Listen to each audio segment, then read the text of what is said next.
Hello दोस्तों, स्वागत है हमारे यूट्यूब चैनल पर। आज हम बताएंगे पॉलिटिकल साइंस के कुछ ऑब्जेक्टिव क्वेश्चन जो बिहार बोर्ड मैट्रिक के लिए बहुत ज़्यादा लाभदायक ही रहेगा।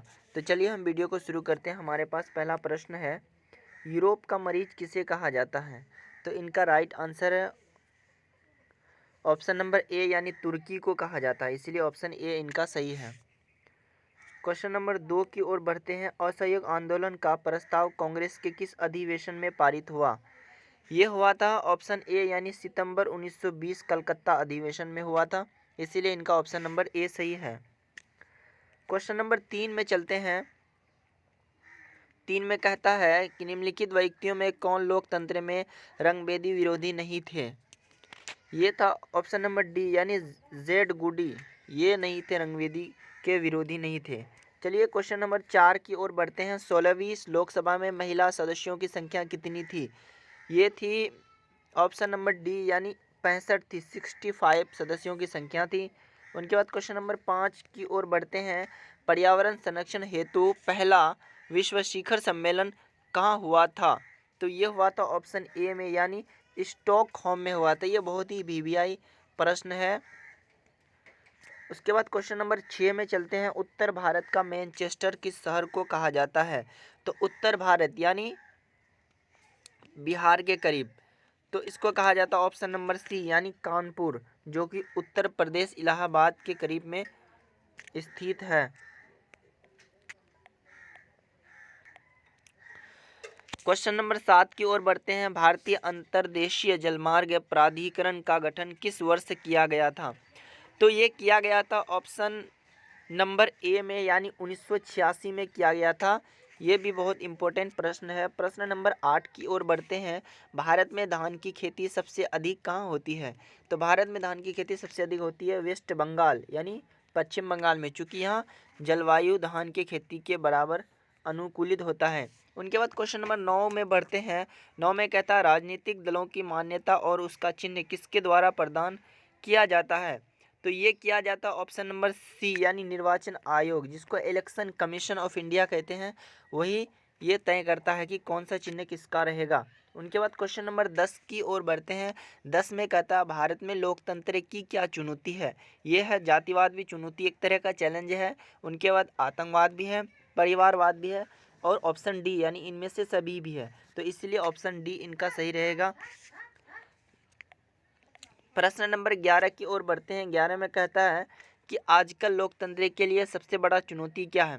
तो सबसे बड़ा चुनौती आजकल जो देखी जाती है वो है ऑप्शन नंबर सी, यानी भ्रष्टाचार। क्वेश्चन नंबर 13 में चलते हैं। 13 में कहता है कि नदियों के बाढ़ आने का प्रमुख कारण क्या है? यह है जल की अधिकता, नदी के तलों में अवसाद का जमाव, वर्षा की अधिकता, उपर्युक्त सभी। तो ये होगा उपर्युक्त सभी, यानी ऑप्शन नंबर डी इनका सही है। क्वेश्चन नंबर 14 में चलते हैं। भूकंप संभावित क्षेत्रों में भवनों की आकृति कैसी होना चाहिए? तो ये होनी चाहिए ऑप्शन नंबर डी, यानी आयताकार होनी चाहिए, ताकि घर टूट कर गिरे ना। उनके बाद क्वेश्चन नंबर 15 में चलते हैं। भारत का कौन सा बाढ़ग्रस्त क्षेत्र है? तो ये कौन सा क्षेत्र है? तो उत्तरी बिहार, पश्चिमी बिहार, दक्षिणी बिहार, पूर्वी बिहार। तो इसका राइट आंसर है ऑप्शन नंबर डी, यानी उत्तरी बिहार, चूँकि जिस बिहार के नज़दीक में हम लोग रहते हैं उसी बिहार में सबसे अधिक बाढ़ आती है। उनके बाद क्वेश्चन नंबर 9 में चलते हैं, 16 में चलते हैं। 16 में कहता है, सुनामी कहाँ आती है? ऑप्शन ए स्थल, ऑप्शन बी समुद्र, ऑप्शन सी आसमान, ऑप्शन डी इनमें से कोई नहीं। तो सुनामी जो आता है ये खासतौर पर समुद्र पे आता है, इसलिए समुद्री तूफानी भी इसे कहते हैं। उनके बाद क्वेश्चन नंबर 17 की ओर बढ़ते हैं। भारत में योजना आयोग का गठन कब किया गया था? ये किया गया था 15 मार्च 1950 ईस्वी को, इसीलिए ऑप्शन इनका सही है। क्वेश्चन नंबर 18 में चलते हैं। भारत के किस जिले की प्रति व्यक्ति आय सबसे अधिक है? तो ये बिहार की।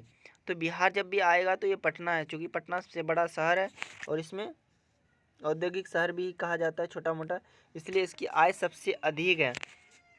क्वेश्चन 19 में चलते हैं। निम्नलिखित का सर्वोच्च माध्यम है, सर्वोच्च, इसमें सबसे अधिक जो है यह है ऑप्शन नंबर सी, यानी मुद्रा।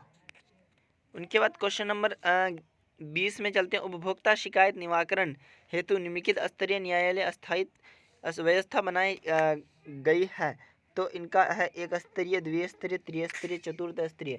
तो इसका right answer option number C यानी त्रिस्तरीय में आप न्यायालय में जा सकते हैं और शिकायत अपना दर्ज कर सकते हैं। दोस्तों ये था मिक्सचर सवाल, यानी सारे सोशल साइंस के कुछ का सोशल साइंस में हिस्ट्री का था, पॉलिटिकल का था, ज्योग्राफी का था और उनके बाद और जितने सारे सिविक्स वगैरह जितने भी सब्जेक्ट सोशल साइंस के अंतर्गत आते हैं सभी का सवाल कुछ कुछ लिया गया था, इसलिए आपको मैंने बताया। तो वीडियो अच्छी लगी तो लाइक कर दीजिए, अगर चैनल को सब्सक्राइब नहीं किया तो चैनल को सब्सक्राइब कर लीजिए।